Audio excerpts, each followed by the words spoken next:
You have a dog, or you want one, or you at least think they are fine. But 40,000 years ago, that dog was a wolf, and that wolf was hunting the same prey you were hunting, and it was better at it than you were, and it did not care whether you made it through the night. So how did we get here? How did something that was built to outcompete us end up sleeping at the foot of our bed? The answer is one of the strangest stories in human history. And it did not just give us a companion. It gave us survival. It gave us civilization. It may have given us everything. 40,000 years ago, this was not our world. Not even close. Forget the cave paintings. Forget the campfire stories.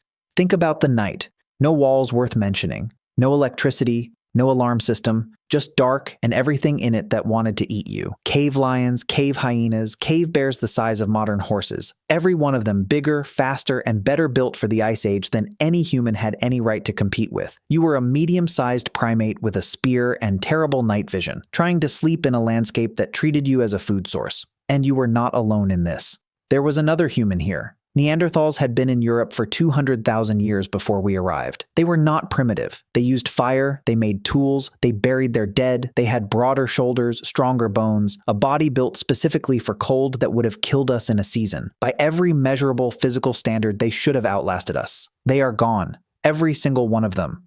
We are here. And the reason, the actual reason, starts with a wolf that made a decision we never asked it to make. It did not start with a plan. Nobody sat down and decided to domesticate a predator. It started with wolves being opportunistic and humans being observant. Some wolves, the ones with the weakest fear response around humans, started drifting toward camps, not attacking, just existing nearby, eating whatever scraps got left behind. The wolves that could tolerate human presence ate better and lived longer and had more offspring. Those offspring were also slightly calmer around people. 10,000 years of that loop produced something that had never existed before. Not a wolf that tolerated humans, something new, something built without anyone planning it, specifically to exist alongside us. Here is the part that stops most people. Dogs were domesticated more than 10,000 years before any other animal, before the goat, before the cow, before farming existed at all. The dog partnership was not a convenience of settled life. It was forged in the most dangerous conditions humans ever faced. Ice Age conditions, competing apex predators, prey animals that could kill you as easily as you could kill them. The dog did not get domesticated because life got easy. It got domesticated because life was the hardest it had ever been and something had to give.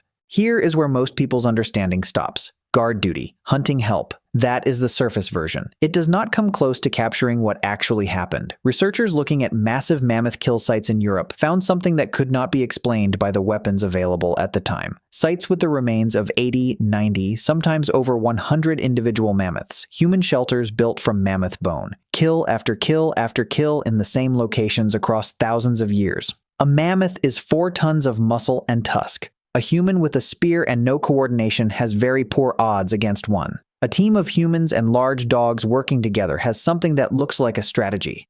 Dogs would find the prey first, track it across terrain by scent alone, then surround it, hold it in place by growling and charging while hunters moved in for the kill. Both species using their specific strengths in combination, neither one capable of the result alone. The timing of those mammoth graveyards lines up almost exactly with when dogs entered the picture. Not a coincidence. An equation. More prey meant more protein. More protein meant stronger adults and more children who survived infancy. A population that eats better grows faster and compounds that advantage across generations. The dog did not just help with one hunt. It changed the arithmetic of survival permanently, but the hunt was only half of it. The other half was the night.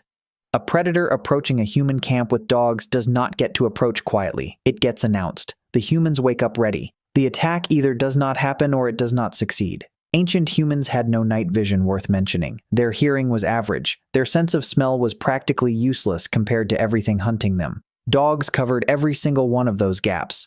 They reacted to threats before any human could detect them. They patrolled the perimeter while the camp slept. They turned the hours of darkness from the most dangerous part of every day into something survivable. Do that 10,000 nights in a row and the survival math changes completely. 2 groups of humans in the same landscape, hunting the same prey, facing the same predators, sleeping through the same dangerous nights. One group wakes up every morning slightly better fed, slightly better rested, slightly less likely to have lost someone to a cave lion overnight. The other group does not. That gap sounds small. Over a century, it is significant. Over a millennium, it is everything. Neanderthals never domesticated a single animal. Not one. They faced the Ice Age the same way they had always faced it, alone, with tools and fire and accumulated knowledge and nothing else.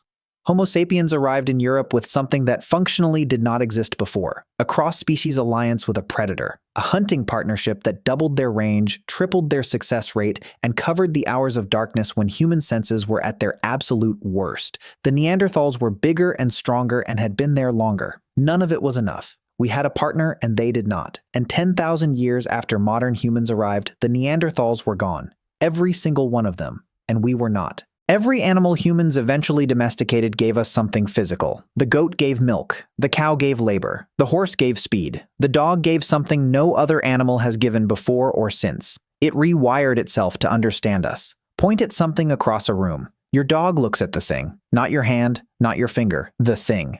A chimpanzee, the animal most genetically similar to us on Earth, looks at your finger. Dogs understand the gesture spontaneously, from puppies, without a single day of training. That comprehension is not something we taught them.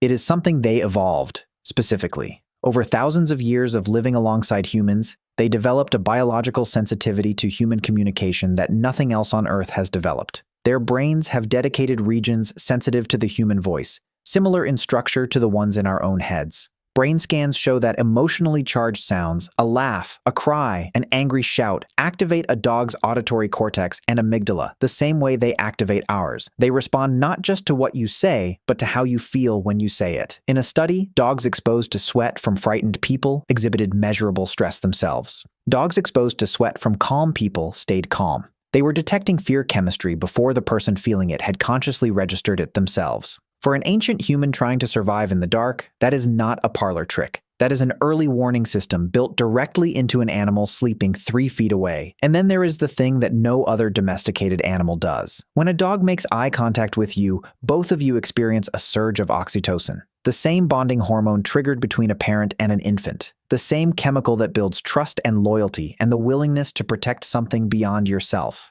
Hand-raised wolves, ones that grew up around humans their entire lives, do not produce this response. It is unique to domesticated dogs. They evolved it, specifically, as a mechanism for binding themselves to us.